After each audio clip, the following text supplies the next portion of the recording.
Berjumpa kembali bersama kami dalam pembahasan buku Sekolah Sahabat kita. Masih dalam kitab Matius. Dalam buku ini kita mempelajari bagaimana kehidupan Yesus.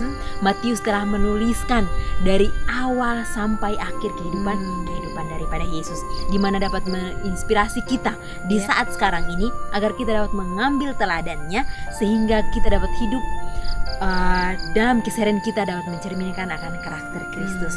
Dan sebelum kita membahas pelajaran ini, kami mengundang saudara-saudara untuk berhenti sejenak dari setiap kegiatannya. Mari kita sama-sama meluangkan waktu kita agar kita dapat mempelajari kebenaran Tuhan melalui judul Respon Yesus. Beginilah keadaan yang Yesus sedang layani.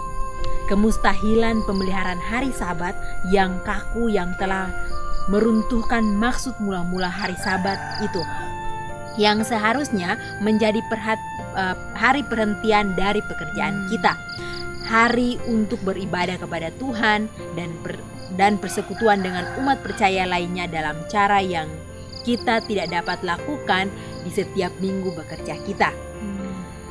Satu hari di mana anak-anak tahu bahwa orang tua mereka akan lebih bersedia bagi mereka daripada hari-hari lain sebelumnya. Suatu hari yang secara khusus untuk bersukacita dalam apa yang dilakukan bagi kita oleh pencipta kita dan penebus kita. Kita bisa baca ayat di mana Matius 12 ayat 3 sampai 8 untuk melihat bagaimana Yesus menanggapi orang Farisi yang berat itu. Matius 12 ayat 3 sampai 8.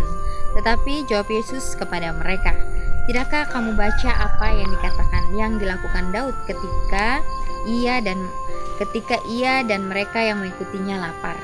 Bagaimana ia masuk ke dalam rumah Tuhan dan bagaimana mereka akan makan roti sajian yang tidak boleh dimakan, baik olehnya maupun oleh mereka yang mengikuti dia, kecuali oleh imam-imam. Atau tidakkah kamu baca dalam kitab Taurat bahwa pada hari-hari Sabat imam-imam melanggar hukum Sabat di dalam bait Tuhan, namun tidak bersalah? Aku berkata kepadamu, di sini ada yang melebihi bait Tuhan. Jika memang kamu mengerti maksud firman ini, yang kukehendaki ialah belas kasihan dan bukan persembahan, tentu kamu tidak menghukum orang yang tidak bersalah, karena anak manusia adalah Tuhan atas hari Sabat." Bisa baca juga di 1 Samuel 21 ayat 1 sampai 6. 1 Samuel 21 ayat 1 sampai 20. Ayat 1 sampai 20. 1 sampai 6. 1 sampai 6. Sampailah Daud ke Nob kepada Ahimelek imam itu. Dengan gemetar Ahimelek pergi menemui Daud dan berkata kepadanya, "Mengapa engkau seorang diri dan tidak ada orang bersama-sama dengan engkau?" Jawab Daud kepada Imam Ahimelek, "Raja menugaskan sesuatu kepadaku. Katanya kepadaku, siapapun yang juga tidak boleh mengetahui sesuatu dari hal yang kusuruh kepadamu dan yang kutugaskan kepadamu ini, sebab itu orang-orangku telah kusuruh pergi ke suatu tempat. Maka sekarang apa yang ada padamu, berikanlah kepadaku 5 roti ataupun yang ada." Lalu jawab imam itu kepada Daud, "Tidak ada roti biasa padaku, hanya roti kudus yang ada, asal saja orang-orangmu itu menjaga diri terhadap perempuan." Daud menjawab imam itu, katanya kepadanya, "Memang kami tidak diperbolehkan bergaul dengan perempuan seperti sedia kala apabila aku maju berperang. Tubuh orang-orangku itu tahir sekalipun pada perjalanan biasa, apalagi pada hari ini masing-masing mereka tahir tubuhnya." Lalu imam itu memberikan kepadanya roti kudus itu karena tidak ada roti di sana kecuali roti sajian. Roti itu biasa diangkat orang dari hadapan Tuhan supaya pada hari roti itu diambil, ditaruh lagi roti yang baru. Yesus mengatakan kepada mereka apa yang kemudian ia katakan dengan cara yang lebih tegas. dan itu adalah bagi mereka supaya berfokus pada apa yang benar-benar penting. Yesus menceritakan kisah yang sudah umum mengenai Daud sang buronan mengambil roti dari kemah suci yang seharusnya hanya dimakan oleh imam-imam. Dalam situasi itu, Daud bersama teman-temannya yang kelaparan lebih membutuhkan daripada ritual kemah suci yang dimaksud untuk tujuan lain. Dengan cara yang sama, sahabat-sahabat Yesus yang kelaparan lebih penting daripada peraturan hari Sabat memetik gandum yang dimaksud untuk tujuan lain. Jadi sekarang ini kita mempelajari bagaimana pada saat Yesus menghadapi orang-orang Farisi, dia memberikan respon di mana kita harusnya menguduskan hari Sabat bukan adalah sebuah beban bagi kita.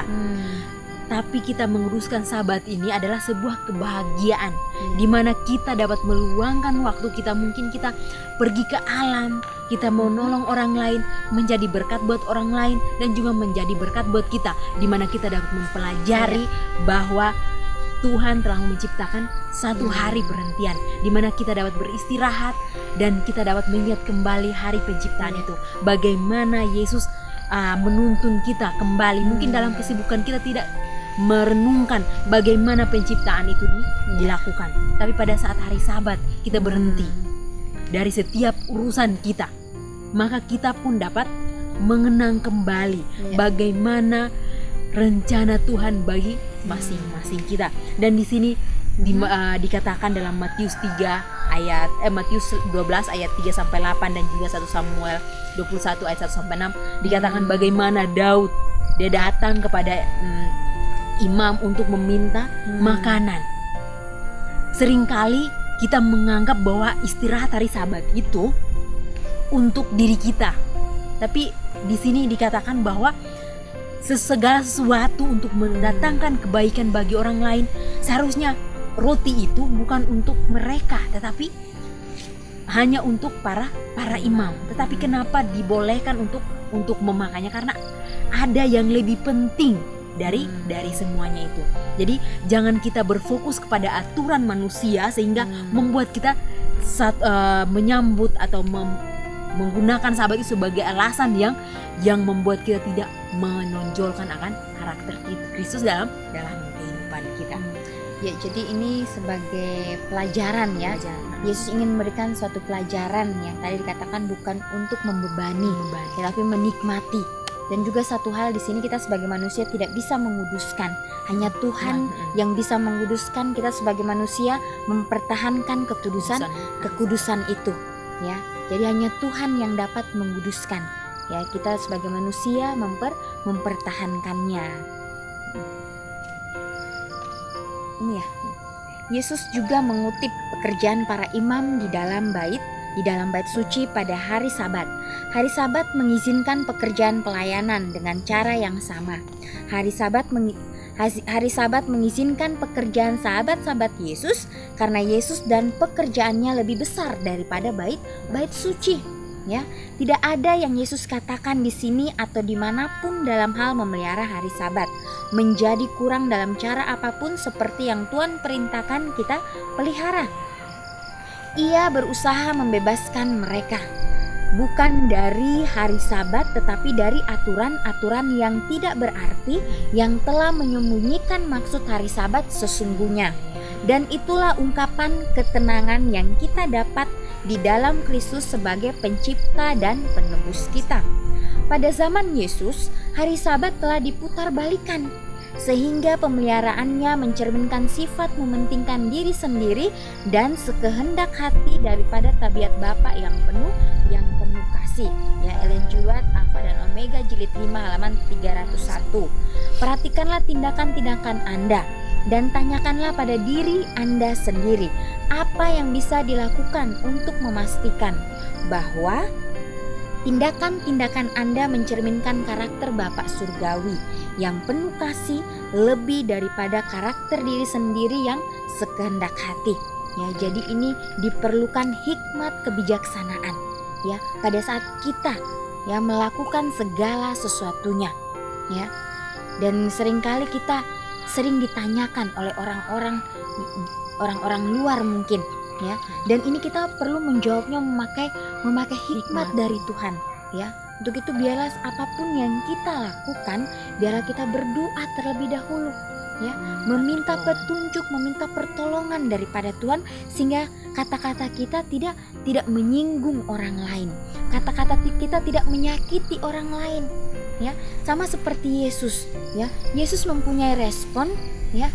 Respon, dia tahu isi hati daripada imam-imam itu, ya. Mereka melakukan itu, mereka memata-matai dia, kemanapun dia pergi mereka ikuti, mencari kesalahan-kesalahan. Tetapi di sini Yesus kembali menjawab, ya, menjawab dari Alkitab, ya. Dia memberikan jawaban yang membuat orang-orang itu tidak bisa, ya, menjawab kembali apa yang Yesus sudah jelaskan kepada mereka, ya. Karena apa yang dibuat mereka itu melalui imam-imam ini, mereka membuat dari pikiran mereka, ya, aturan-aturan yang mereka buat sendiri, ya, yang tidak sesuai dengan kehendak Tuhan. Akhirnya mereka memaksakan, ya, bukan orang dengan sukarela, dengan ketulusan mengikuti itu, tapi oleh karena paksaan, mungkin oleh karena ketakutan, ya, mungkin takut dihukum, ya. Inilah yang Yesus ingin ubah, ya, sehingga imam-imam yang berada di bait suci itu mereka boleh merubah pikiran mereka, ya. Tapi kembali lagi, ya, kembali lagi ke masing-masing pribadi. Setiap pilihan, ya, ada di tangan pilihan kita masing-masing. Ya, Yesus sudah memberikan contoh itu, tapi bagaimana penerimaan kita? Ya, seperti imam-imam, mereka tidak mau, oleh karena mereka meninggikan diri, oleh karena mereka mempunyai kesombongan. Yaitu oleh karena mereka sudah menanamkan itu di dalam hati mereka dan sudah berakar, ya. Jadi mereka tidak mau merubah itu, ya. Inilah yang harus kita pelajari dalam kehidupan kita. Bagaimana tadi dikatakan di sini, bagaimana kita mencerminkan karakter Bapa surgawi yang penuh kasih lebih daripada karakter diri sendiri yang sekendak hati, ya. Bagaimana kita bisa mencerminkan karakter Yesus di dalam kehidupan kita setiap hari, ya. Setiap hari karakter Yesus itu harus kita latih, ya, karena Yesus sudah memberikan contoh. Yesus berada di dunia ini, ya, selama 3 tahun, ya. Selama 30 tahun, ya, dia hidup di dunia ini, dan dia bersama murid-muridnya selama 3 tahun, ya. Contoh yang Yesus berikan supaya kita ikuti, ya. Kita ikuti itu sehingga kita juga boleh menyerupai karakternya. Dan mungkin dalam keseharian kita juga, ya, perdebatan demi perdebatan kita selalu dengar, atau mungkin kita juga terjerumus dalam perdebatan itu.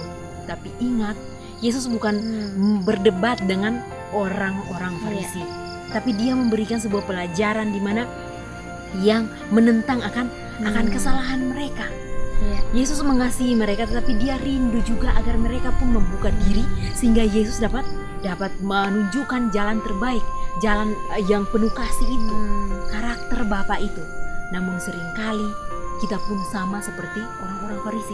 Kita sering mengeraskan hati kita dengan apapun yang usaha kita untuk membenarkan akan diri kita, sehingga seringkali kita mengalami perdebatan dengan orang-orang. Tapi ingat, Yesus mengajarkan kita bagaimana kehidupan kita saja dapat mencerminkan akan karakter Kristus. Kita tidak perlu menggunakan kata-kata pun, kita dapat mencerminkan akan karakter Kristus. Di saat itu orang lain dapat melihat apa yang Tuhan rencanakan dalam kehidupan kita. Ya, dan juga pelajaran ini, ya, sangat membuat supaya kehidupan kita bisa berubah dari hari ke hari. Ya, itulah yang menjadi pergumulan saya pribadi, pergumulan Tabita juga, ya, dan bagi kita yang mendengarkan akan pelajaran Sekolah Sahabat pada saat ini. Ya, bagaimana Yesus sudah memberikan begitu banyak contoh di dalam kehidupan kita. Ya, bagaimana kita dengan roh kerendahan hati itu datang kepada Tuhan. Ya, kita datang kepada Tuhan bukan datang hanya sekedar datang, baiklah kita datang dengan ketidaklayakan kita, dengan hati yang hancur, ya, sehingga Tuhan bisa bekerja, ya, di hati kita masing-masing. Ya, bagaimana kita bisa menciptakan roh persatuan di dalam jemaat-jemaat kita, di dalam keluarga, dimanapun kita berada, ya, karena di akhir zaman ini setan begitu luar biasanya bekerja lebih banyak lagi untuk menjatuhkan setiap umat manusia, ya. Setan tidak ingin umat manusia itu selamat, dia ingin supaya semua itu binasa, tapi Tuhan masih memberikan kita kesempatan sampai detik ini, ya, supaya kita bisa berubah, ya. Kita bisa berubah dan kita boleh, ya, menjadi tentara-tentaranya di akhir zaman ini, ya. Dan juga kita hidup di zaman lalang dan gandum, ya. Bagaimana lalang dan gandum itu harus bertumbuh bersama-sama, ya. Kalau gandum itu dicabut, ya, kalau lalang itu dicabut, maka gandum pun akan ikut tercabut, ya. Jadi biarlah mereka bertumbuh bersama-sama. Pada hari penuaian itu, ya, lalang akan dipisahkan dari gandum, ya. Dan itu akan terlihat, itu akan terlihat, ya. Kita juga bertumbuh. Mungkin saya adalah lalang, ya. Mungkin saya adalah lalang, ya. Saya harus memperbaiki kehidupan saya, harus lebih datang lagi kepada Tuhan, karena kecenderungan manusia, ya, di mana mereka sering menunjuk, ya, sering menghakimi orang lain, ya, tapi tidak mengoreksi akan diri sendiri, ya. Untuk itu biarlah, ya, kita meminta tuntunan Tuhan, ya. Tuhan, bantu saya supaya hari ini, ya, saya boleh melayanimu, saya boleh bekerja bagimu dengan sepenuh hati saya, ya, sehingga kita dapat melakukan itu bukan dengan beban, tetapi dengan rasa penuh sukacita, ya, dengan kegembiraan, dengan ketulusan hati kita. Dan juga kalau kita melihat kembali, Yesus mengatakan bahwa hari Sabat diadakan untuk manusia. Bukan manusia untuk hari Sabat. Kata Kristus adalah lembaga yang ditetapkan Tuhan untuk keuntungan manusia. Jadi segala sesuatu yang Tuhan telah buat itu bukan untuk kepentingan orang lain, tapi untuk kita sebagai manusia. Bukan kepentingan hewan-hewan atau tumbuh-tumbuhan, tapi manusia. Kita adalah ciptaan yang sangat luar biasa, dan Tuhan merencanakan segala sesuatu untuk kebaikan kita.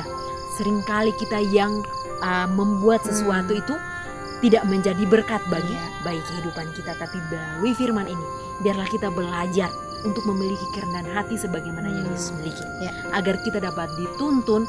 Mungkin saat ini kita masih dalam perdebatan mengenai hari Sabat dan lain sebagainya, tapi ingat, hari Sabat itu diadakan untuk kita. Harus kita mempertahankan kekudusan hari Sabat itu. Bagaimana kita mempertahankan? Melalui persekutuan kita dengan setiap sesama kita, dengan anggota keluarga kita. Mungkin dalam keseharian kita tidak sanggup untuk memberikan secara keseluruhan dalam bersosial. Biarlah kita menggunakan hari Sabat itu untuk mencerminkan karakter Kristus. Dan itulah yang Yesus inginkan. Jangan kita berdebat dengan teorinya saja, tapi marilah kita praktekkan hari ke hari. Biarlah kita dapat mempraktekkan itu sehingga dapat mengubah kehidupan kita, dapat menjadi seperti Yesus. Dan melalui kerendahan hati itu, biarlah kita terus bercermin kepada Tuhan, meminta pertolongannya. Karena setiap hari kita sebagai manusia kita lemah. Dan biarlah kita mengundang Yesus dalam kehidupan kita, agar memberikan kita pengertian yang sempurna, pengertian yang dapat memotivasi kita hari ke hari, agar bukan secara teori saja yang kita pelajari, tapi melalui praktek kita sehari-hari. Dan ingat, bukan hari Sabat kita hanya datang ke gereja saja untuk berbakti. 1-2 jam sudah lewat, hari Sabat sudah berlalu. Tapi biarlah kita praktekkan hari Sabat itu dalam kehidupan keseharian kita juga. Jadi dalam kehidupan kita dapat mencerminkan karakter Kristus, dan hari Sabat dapat membuat kita 100% memuliakan akan nama Tuhan. Dan biarlah kita dapat merenungkan ini, ambil komitmen hari ini untuk berjalan bersama dengan Tuhan. Karena pikulan kuk yang Tuhan pasang bagi masing-masing kita adalah kuk yang ringan dan enak rasanya. Biarlah kita datang kepada Tuhan meminta ketenangan, kedamaian itu bagi masing-masing kita. Dan biarlah kita mengajak keluarga kita, anak-anak kita, teman-teman kita untuk terus mempertahankan kekudusan akan Sabat. Dan biarlah ini kita dapat renungkan dan ambil keputusan, dan kita akan berjumpa kembali kesempatan yang berikut. Ya, Tuhan Tuhan memberkati.